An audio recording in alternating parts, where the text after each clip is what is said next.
তাজহাট রাজবাড়ি, রংপুর। আজকে আপনাদের সাথে শেয়ার করব এই তাজহাট জাদুঘরের কিছু ইতিহাস। তো চলেন শুরু করা যাক।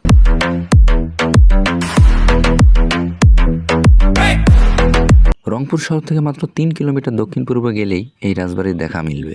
সোমবার এটি বন্ধ থাকে এবং অন্যান্য দিন টিকিট কেটে প্রবেশ করতে হয়। টিকিট মূল্য মাত্র 30 টাকা। এবার আসেন তাজহাট জমিদার বাড়ি সম্পর্কে কিছু ইতিহাস জানি।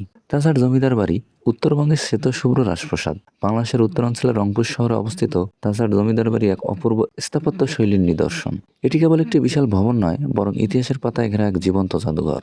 বিংশ শতাব্দীর শুরুর দিকে, সম্ভবত 1908 থেকে 1917-এর মধ্যে এই রাজপ্রাসাদটি নির্মাণ করেন মহারাজা কুমার গোপাল লাল রায়। তবে এই এলাকাটির নাম তাজহাট হওয়ার পেছনে একটি চমৎকার গল্প আছে।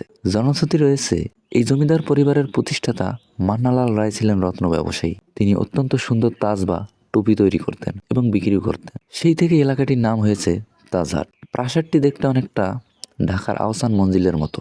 এর বিশেষ কিছু দিক হলো বিশাল সিঁড়ি, গম্বুজ, ইউ আকৃতির। প্রাসাদের সামনে রয়েছে মার্বেল পাথরের তৈরি সুপ্রশস্ত এক রাজকীয় সিঁড়ি। প্রাসাদের ঠিক মাঝখানে একটি বিশাল অষ্টভুজাকৃতির গম্বুজ রয়েছে, যা অনেক দূর থেকেও দৃশ্যমান। এটি নির্মাণে ইতালি থেকে আনা হয় মার্বেল পাথর এবং চুন সুরকি ব্যবহার করা হয়েছে। পুরো ভবনটি ইংরেজির ইউ অক্ষরের আদলে তৈরি। একসময় এই প্রাসাদে জমিদারের ব্যক্তিগত সংগ্রহশালা ছিল।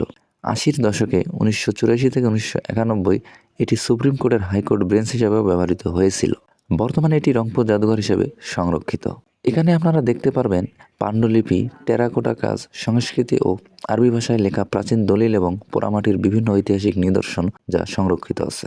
প্রাসাদটির চারপাশে রয়েছে সাজানো বাগান, সারি সারি দেবদারু গাছ এবং বিশাল মাঠ। প্রাসাদের পিছনে এবং সামনে পুকুর রয়েছে, যা প্রাসাদের সৌন্দর্যকে আরো বাড়িয়ে দেয়। এই হচ্ছে তাজহাট জমিদার বাড়ির কিছু ইতিহাস। আপনারা পরিবার নিয়ে ঘুরে ফিরে যেতে পারেন।